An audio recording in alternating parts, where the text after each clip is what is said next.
റുണൈ മെഡിസിറ്റിയിലെ interventional cardiologist doctor Shafeeq റഹ്മാനാണ്. Doctor, ഇപ്പോൾ ഈ ഭക്ഷണ രീതിയെ കുറിച്ച് പറഞ്ഞപ്പോഴാണ് പല ആളുകളും പറയുന്നത് നമുക്ക് കേൾക്കാം, യുവാക്കൾ തുടങ്ങി ഡയറ്റിംഗ് ആണ് എന്ന് പറയുന്നത് കേൾക്കാം. പക്ഷെ ഇത് പലരും ചെയ്യുന്നത് പല രീതിയിലാണ്. യഥാർത്ഥത്തിൽ ഇതിന് പ്രത്യേകിച്ച് രീതികളുണ്ടോ?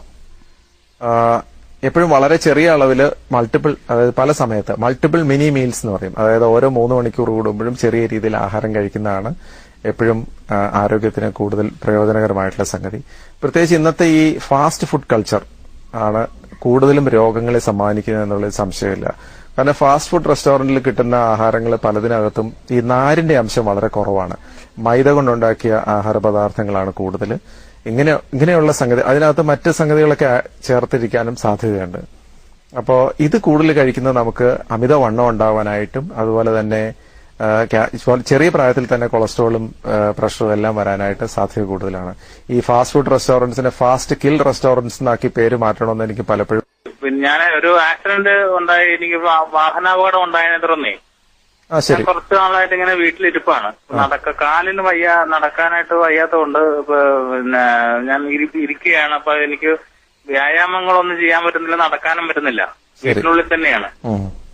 അപ്പോ പിന്നെ എന്റെ ഈ ശരീരഭാരം ശരിക്കും വർദ്ധിച്ചു, നല്ല തടിയൊക്കെ ആയി.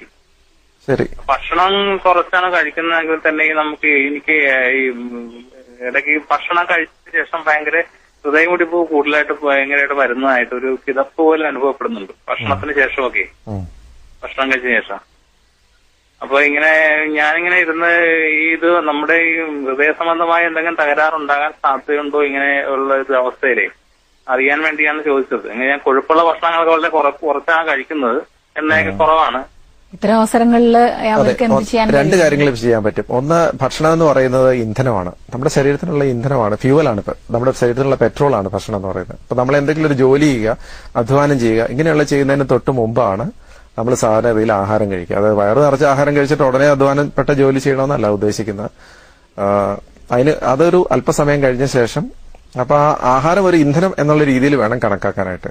പ്രത്യേകിച്ച് സുഹൃത്തിന്റെ പേര് പറഞ്ഞില്ല, പ്രത്യേകിച്ച് എക്സസൈസ് ഒന്നും ചെയ്യാനായിട്ട് സാധിക്കാത്തത് മൂലം നമുക്ക് ആഹാരത്തിന്റെ അളവ് വളരെ കുറച്ച് ഉപയോഗിച്ചാൽ മതി എന്നുള്ളതാണ് ഒരു സത്യം. ഒന്ന്, പിന്നെ ആഹാരം കഴിച്ചു ഞാൻ ഒന്നും കഴിക്കുന്നില്ല ഡോക്ടർ, പക്ഷേ എനിക്ക് എന്ന് വെള്ളം കുടിച്ചാൽ ഇങ്ങനെ വണ്ണം കൂടുന്നു എന്ന് പല രോഗികളും പറഞ്ഞു കേട്ടിട്ടുണ്ട്, പല ആളുകളും പറഞ്ഞു കേട്ടിട്ടുണ്ട്. ഇതിന്റെ ഒരു കാരണം പലപ്പോഴും ആഹാരം കഴിച്ച ശേഷം കിടന്നുറങ്ങുക, അതായത് വൈകുന്നേരം 10 മണിക്ക് അല്ലെങ്കിൽ 12 വളരെ വൈകി ആഹാരം കഴിച്ച ശേഷം കിടന്നുറങ്ങുന്നവർക്ക് അമിതവണ്ണം, കൂർക്കം വലി, പ്രമേഹം, പ്രഷർ എല്ലാ രീതിയിലുള്ള രോഗങ്ങൾ വരാനുള്ള സാധ്യത വളരെ കൂടുതലാണ്.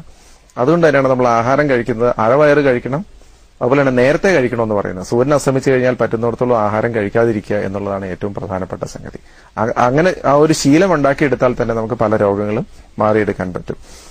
മറ്റ് നടക്കുക, അങ്ങനെയുള്ള എക്സസൈസ് ചെയ്യാൻ പറ്റുന്നില്ലാത്ത സ്ഥിതിയിൽ നമുക്ക് യോഗ അല്ലെങ്കിൽ ഫിസിയോതെറാപ്പി പോലെയുള്ള എക്സസൈസ് ചെയ്യാനായിട്ട് സാധിക്കും. നമുക്ക് പ്രത്യേകിച്ച് ഒരു ഫിസിയോതെറാപ്പിസ്റ്റിന്റെ സാന്നിധ്യം അല്ലെങ്കിൽ ഒരു കൺസൾട്ടേഷൻ ഉണ്ടെങ്കിൽ നമുക്ക് അവരുടെ നിർദ്ദേശത്തിൽ നമുക്ക് കുറെ എക്സസൈസ് അല്ലാതെയും ചെയ്യാനായിട്ട് സാധിക്കും. നടക്കാൻ പറ്റാത്ത ആളുകളിൽ പോലും വളരെയധികം എക്സസൈസ് ചെയ്യാനായിട്ട് സാധിക്കും.